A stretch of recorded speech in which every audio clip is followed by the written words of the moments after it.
Assalamualaikum warahmatullahi wabarakatuh. Eh, Pertemuan kali ini Pak Guru akan mencoba menjelaskan tentang materi yang Pak Guru share kemarin ya. Jadi kita akan mempelajari tentang sistem refrigerasi. Jadi ini adalah dasar dari pelajaran sistem dan instalasi refrigerasi. Sebelum kita masuk ke instalasinya, kita harus mengerti dulu apa itu sistem refrigerasi. Yang pertama, apa itu refrigerasi? Refrigerasi adalah suatu usaha untuk memelihara tingkat suhu dari suatu produk atau ruangan agar suhunya lebih rendah dari suhu lingkungan sekitarnya. Nah, jadi apapun bentuk yang bisa menurunkan suhu suatu ruangan dari suhu lingkungan, maksudnya suhu sekitar di luar itu, bisa dinamakan refrigerasi. Uh, di sini contoh yang paling mudah adalah kulkas dan AC. Nah, tapi jika kalian punya misalkan sebuah es batu ditaruh dalam satu ruangan dan itu dapat mendinginkan ruangan tersebut, maka itu juga dapat dikatakan refrigerasi. Nah, biasanya pada kulkas dan AC, contoh dari refrigerasi itu dia memanfaatkan zat yang namanya refrigeran. Dalam hal ini bisa kita panggil dengan freon. Jadi refrigeran dan freon itu adalah suatu benda yang sama. Nah, nanti kita akan jelaskan berikutnya lebih lengkap. Nah, pertama bagian-bagian refrigerasi. Nah, bagian-bagian refrigerasi ini terdiri dari 5.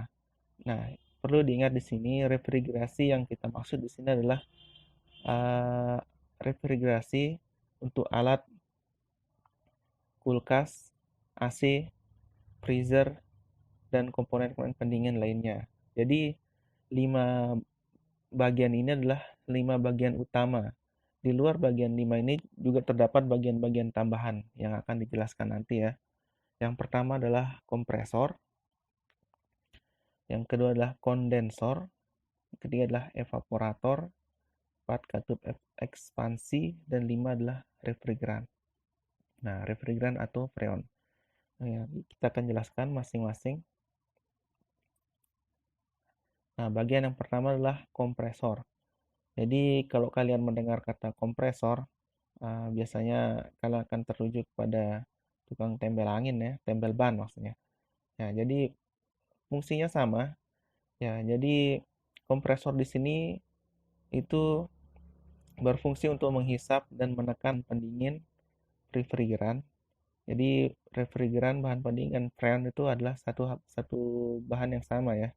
Jadi di sini menghisap dan menekan bahan refrigeran, kemudian memompanya agar dapat bersirkulasi dalam sistem. Ya. Berikut ada beberapa fungsi kompresor. Yang pertama adalah menurunkan tekanan refrigeran di dalam evaporator sehingga refrigeran cair di dalam evaporator dapat mendidih, menguap pada suhu yang lebih rendah dan dapat menyerap panas dari ruang di dekat evaporator. Jadi uh, evaporator itu freon yang ada di evaporator itu diserap oleh kompresor sehingga sehingga tekanannya menjadi turun. Nah, nanti akan dijelaskan kapan dia freon itu berubah mendidih atau menguap dan kapan akan menjadi cair. Yang kedua adalah fungsinya menghisap gas refrigeran dari evaporator dengan suhu rendah dan tekanan rendah lalu memanfaatkan gas refrigeran tersebut sehingga menjadi gas yang bertekanan dan temperatur tinggi. Kemudian mengalirkannya ke kondensor ya.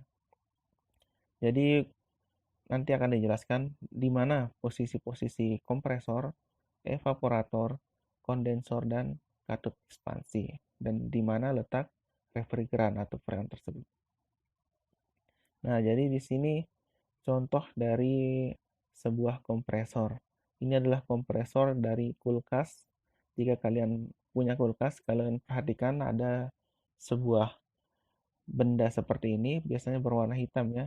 Jadi ini namanya kompresor. Kalau di kulkas ini berada di bagian belakang. Nah, kalau AC lain lagi bentuknya. Dia berbentuk lebih lonjong. Dan ini adalah punya kulkas. Jadi di sini ada 3 inputan ya untuk pengenalan awal sudah. Kalau nanti penjelasan lebih lengkapnya kita akan pelajarin di pertemuan berikutnya. Jadi di sini ada yang pipa yang agak lebih besar dan pipa yang agak kecil. Jadi yang dua pipa yang agak lebih besar ini adalah uh, pipa hisap. Jadi kompresor akan menghisap udara dari kedua lubang ini dan mengeluarkannya ke dari lubang yang kecil ini. Jadi ingat ya, ini fungsi kedua adalah menghisap gas refrigeran dari evaporator dengan suhu rendah dan tekanan rendah lalu memanfaatkan gas refrigeran tersebut sehingga menjadi gas yang bertekanan dan temperatur tinggi. Jadi di sini ya keluarnya akan bertekanan tinggi sedangkan yang pada dihisap ini akan bertekanan rendah.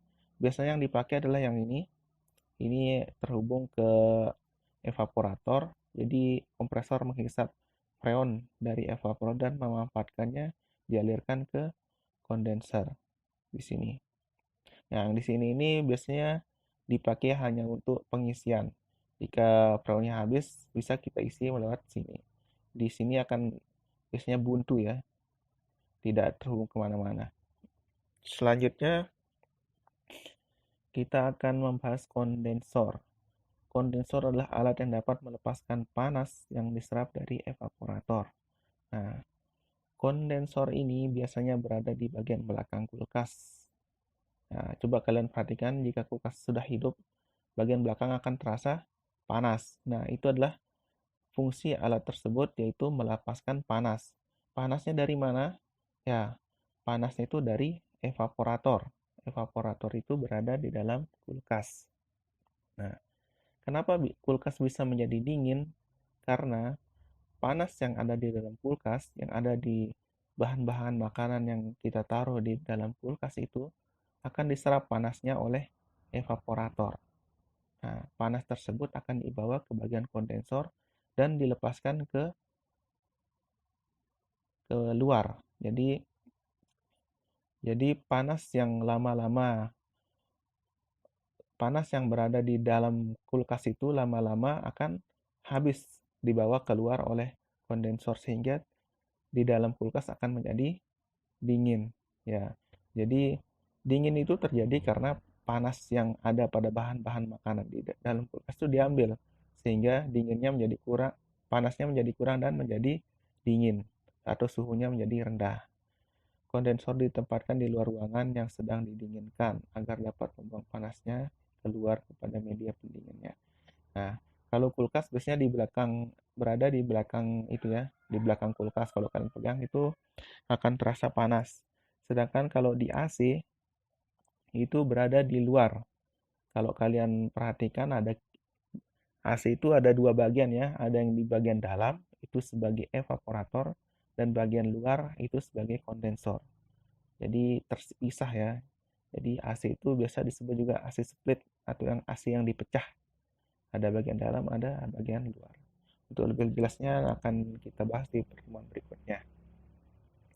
Nah, ini adalah uh, gambar dari komponen kondensor. Nah, ini adalah kondensor yang ada di kulkas dan ini adalah kondensor yang ada di AC. Bisa kalian perhatikan. Nah, ini biasanya kondensor yang ada di kulkas itu tidak biasanya untuk yang kulkas biasa itu tersembunyi ya, tidak bisa dilihat karena ditutup covernya. Sedangkan untuk freezer itu bisa dilihat bentuknya seperti ini. Jadi ini adalah pipa yang saling terhubung ya. Nah, kenapa dibuat seperti ini? Karena tujuan di kondensor adalah melepas panas. Jadi dibuat seperti ini agar panasnya mudah menyebar ke besi-besi ini. Jadi ketika ditiup angin itu lebih cepat menghilang panasnya, pindah ke udara daripada cuma satu pipa aja. Jadi fungsinya seperti ini. Kalau kalian mau lebih jelas, coba cari tentang heatsink, fungsi heatsink. Nah, fungsinya sama seperti sirip-sirip kondensor ini. Ini juga sama, yang pipa yang ini adalah tempat mengalirnya freon. Sedangkan ini adalah heatsinknya, pendinginnya. Dan dibantu dengan kipas. Sedangkan di kulkas tidak dibantu dengan kulkas. Dengan kipas salah. Selanjutnya adalah evaporator. Nah, evaporator berfungsi untuk menyerap panas dari udara atau benda di dalam ruangan yang didinginkan. Nah, kalau di kulkas ini evaporator berada di dalam kulkas. Bisa kalian lihat di bagian paling atas. Dalam kulkas itu ada plat besi yang berwarna putih, itu adalah evaporatornya. Nah, kemudian membuang kalor tersebut melalui kondenser di ruang yang tidak didinginkan atau di luar ruangan kulkas tersebut. Nah, jadi panas itu diambil oleh evaporator dalam kulkas dan dibawa ke kondensor untuk dibuang keluar ruangan. Jadi panas itu diambil lama-lama menjadi habis dan panasnya menjadi turun atau suhunya menjadi turun. Dengan kata lain jadi dingin. Nah, evaporator kebalikan dari kondensor. Ingat ya, kondensor itu melepas panas, sedangkan evaporator menyerap panas. Ini berada di dalam pendinginan, ini berada di luar kotak pendinginan. Oke. Selanjutnya ini adalah gambar dari evaporator. Nah, ini adalah yang pasti bisa kalian lihat di rumah. Jika kalian punya kulkas, ini adalah evaporator untuk kulkas. Sedangkan ini adalah evaporator biasanya untuk pendingin ya, pendingin freezer. Dan ini juga pendingin freezer. Nah, yang keempat adalah katup ekspansi. Katup ekspansi adalah metering device. Pada sistem refrigerasi merupakan suatu tahanan yang ditempatkan di antara sisi tekanan tinggi dan tekanan rendah. Jadi alat katup ekspansi ini bisa kita ibaratkan dengan keran. Tahu kan? Keran air. Kita bisa mengatur besar kecilnya air yang keluar pada pipa dengan menggunakan keran. Nah, fungsinya katup ekspansi di sini adalah sama seperti keran tersebut dan ditempatkan di antara sisi tekanan tinggi dan tekanan rendah. Nah, mana sisi tekanan tinggi, mana sisi tekanan rendah, nanti di slide berikutnya akan kita jelaskan. Alat ekspansi ini berfungsi untuk menurunkan tekanan dan mengatur jumlah aliran refrigeran atau freon. Nah, mengatur jumlah aliran, berarti seperti Pak Guru bilang, fungsinya itu sama seperti keran. Nah, tapi ini untuk refrigeran atau freon yang mengalir melalui ekspansi sesuai dengan kebutuhan evaporator. Nah, sesuai kebutuhan evaporator, berarti katup ekspansi ini berada sebelum evaporator. Nah, ini adalah contoh katup ekspansi. Nah, ini adalah katup ekspansi yang ada pada AC inverter. Sedangkan ini adalah katup ekspansi yang bisa disebut dengan pipa kapiler. Ini biasa dipakai di kulkas dan di AC AC biasa. AC biasa. Ini adalah AC inverter. Nah, yang terakhir adalah refrigeran. Refrigeran, freon, atau bahan pendingin itu sama ya. Biasa kalau di pasar itu, kalau biasa di sini kita sebut itu freon. Jadi kalau di bahasa ilmu pengetahuan itu refrigeran. Apa fungsinya? Refrigeran merupakan salah satu bagian zat pendingin yang memiliki keunikan yaitu mudah untuk diubah wujud dari bentuk gas menjadi cairan. Nah, intinya di sini kalian tadi kan tahu kan kalau kondensor itu melepaskan panas, sedangkan evaporator adalah mengambil panas atau menyerap panas. Nah, bagaimana cara panas itu berpindah dari evaporator ke kondensor? Nah, ini fungsinya. Itu adalah peran dari refrigeran.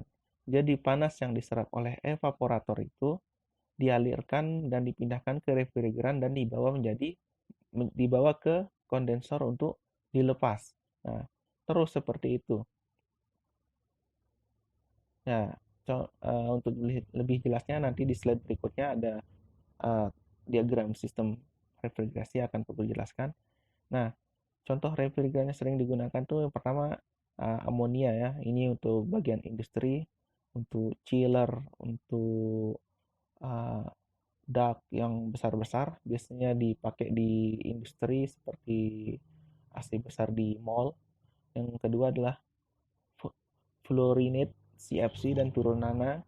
Yang paling banyak adalah R11, R12, R22, R134, 404, 502.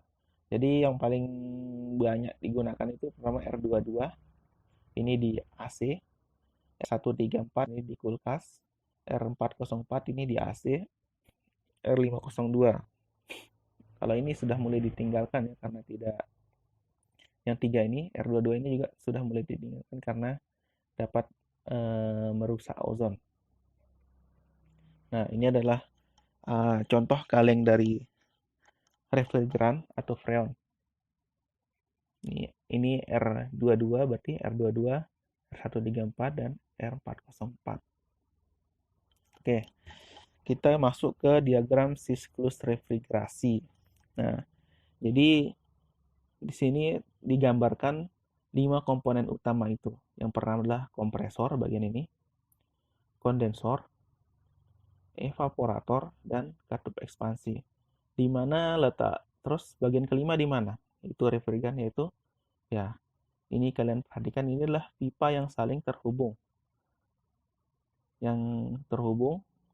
Nah, ini adalah pipa kedap udara. Jadi tidak boleh ada masuk udara dari luar masuk ke pipa ini. Jadi ini tertutup rapi. Apa di dalamnya? Yaitu adalah freon. Ya, jadi freon itu yang disirkulasi di dalam sistem refrigerasi ini. Kalau kalian perhatikan, jika kalian punya kulkas tidak dingin, biasanya orang akan mengatakan ya bu freonnya, habis freonnya. Berarti maksudnya freonnya itu ada kebocoran sehingga dia habis, tidak ada yang mengalir di sini. Makanya kulkas tidak bisa menjadi dingin. Oke, yang pertama adalah kompresor. Jadi kompresor ini adalah alat yang untuk menghisap dan mengeluarkan freon ke menjadi tekanan tinggi. Nah, sama seperti kompresor pada umumnya di tempel ban itu pasti keluaran dari angin kompresor itu keras ya. Nah, sama seperti itu, freon itu akan bertekanan tinggi di sini. Akan masuk ke kondensor. Nah, kondensor di sini selain tekanan freon di sini selain tekanan tinggi juga akan suhunya panas karena telah menyerap panas di sini akan dibawa ke sini. Nah, di sini panas tersebut akan lepaskan sehingga freon itu akan bersuhu normal kembali. Dia masuk ke sini, ini masih tekanan tinggi ya. Masih tekanan tinggi dan masuk katup ekspansi. Ingat, fungsi katup ekspansi adalah untuk mengatur keluaran freon. Jadi kita bisa mengatur keluarannya. Jadi yang ini tekanan tinggi, katup ekspansi ini akan terbuka sedikit sehingga tekanannya menjadi rendah. Sama seperti keran. Kalau kita buka penuh keran itu, maka biasanya airnya akan keras. Sedangkan kalau kita buka sedikit, maka airnya akan lebih tenang. Nah, sama seperti katup ekspansi, fungsinya adalah mengatur keluaran dari freon tersebut yang dari kondensor. Ini tekanan tinggi, setelah masuk katup ekspansi, dia akan menjadi tekanan rendah. Nah, tekanan rendah ini, suhunya juga normal, freon itu bersuhu normal karena sudah dilepas di kondensor, maka akan masuk ke evaporator. Nah, evaporator. Nah, di sini freon kembali lagi akan menyerap panas. Nah, kenapa terjadi penyerapan panas? Sebenarnya alat evaporator dan kondensor ini bentuknya mirip-mirip. Dia cuma dari gulungan pipa. Nah, kenapa bisa evaporator menyerap panas? Ingat ya, suhu normal dari sebuah freon itu adalah sampai 3 derajat. 3 derajat sampai suhu rendah sekali, sehingga ketika dia ketemu dengan panas di sini, panas dari ruangan kulkas ini akan diambil oleh freon tadi. Misalkan dari suhunya 3 mengambil panas sehingga menjadi suhunya 8 misalkan. Nah, setelah panas diambil, dia maka akan mengalir lagi ke kompresor untuk dimampatkan. Nah, dimampatkan sehingga ini masih tekanan rendah ya, tekanan rendah, maka keluar kompresor kan jadi tekanan tinggi lagi. Sehingga panas yang dibawa ambil di sini akan dikeluarkan di kondensor lagi. Maka akan balik lagi ke katup ekspansi dan evaporator. Begitu seterusnya. Jadi freon ini tidak akan bisa keluar dari pipa-pipa ini. Jika freon ini keluar, maka ini tidak akan berfungsi. Kulkas kalian tidak akan menjadi dingin. Nah, jadi biasanya kulkas itu tidak dingin karena adanya kebocoran. Nah, pertama ini perlu diingat, ini adalah sisi tekanan tinggi dan ini sisi tekanan rendah. Misal kita di bagian kulkas, evaporator ini berada di bagian dalam atas dari kulkas, sedangkan katup ekspansi, kompresor dan kondensor ini biasa di bagian luar. Nah, katup ekspansi ini biasa bisa kalian lihat dia berbentuk pipa sangat kecil. Jadi katup ekspansi di kulkas itu dinamakan dengan pipa kapiler. Kapiler itu maksudnya sangat kecil. Nah, apa fungsinya? Itu untuk menurunkan tekanan dari freon tadi. Yang tekanan tinggi diturunkan jadi tekanan rendah. Nah, di sini juga Pak Guru tambahkan itu terjadi perubahan bentuk dari freon berbentuk cair dan berbentuk gas. Nah, di sini kita bagi menjadi dua di sini. Garis di tengah-tengah sini. Nah, ini adalah berbentuk cair, sedangkan di bawah ini adalah berbentuk gas. Nah, misal contohnya di sini kompresor, keluaran dari kompresor ini berbentuk gas. Gas karena dia panas. Sama seperti air, kalau kita panaskan dia akan menjadi menguap atau menjadi gas, sama seperti freon. Tapi dengan titik didih yang berbeda. Setelah ke sini, panasnya dikeluarkan di kondensor sehingga suhunya menjadi turun dan berubah menjadi cair lagi di sini. Cair. Nah, setelah masuk ke katup ekspansi, tapi tekanannya masih tinggi ya. Cair masuk ke katup ekspansi, keluar katup ekspansi yang jadi tekanan rendah, tapi bentuknya masih cair dan suhunya masih normal. Nah, masuk ke sini ketika di evaporator menyerap panas sehingga suhu dari freon ini menjadi tinggi sehingga berubah menjadi gas. Nah, akhirnya di sini menjadi gas, dia tapi tetap tekanannya rendah, masuk ke sini dan dimampatkan keluar lagi dengan tekanan tinggi tapi masih bentuk gas. Setelah panasnya dilepaskan di kondensor, dia akan berubah menjadi cair lagi gitu. Begitu seterusnya. Nah, jadi di bagian kompresor ini adalah dia berbentuk gas, di katup ekspansi ini dia berbentuk cair. Di sini terjadi perubahannya. Oke. Nah, ini bisa kalian baca dari siklus-siklus yang terjadi di irigasi. Sebenarnya di sini banyak sekali ya alat-alat tambahan yang bisa ditambahkan di sistem refrigerasi, khususnya di AC ya. Kalau di kulkas itu hampir mirip-mirip seperti ini. Cuma di situ ditambahkan filter juga ya. Ini untuk menyaring kotoran-kotoran yang ikut bersirkulasi bersama freon. Biasanya ditaruh di bagian sini sebelum masuk katup ekspansi. Oke, sekian video Pak Guru. Semoga bermanfaat. Nanti kalian bisa menjawab soalnya di Pak Guru kasih soal, atau gimana untuk pertemuan berikutnya saja. Sudah pertemuan berikutnya.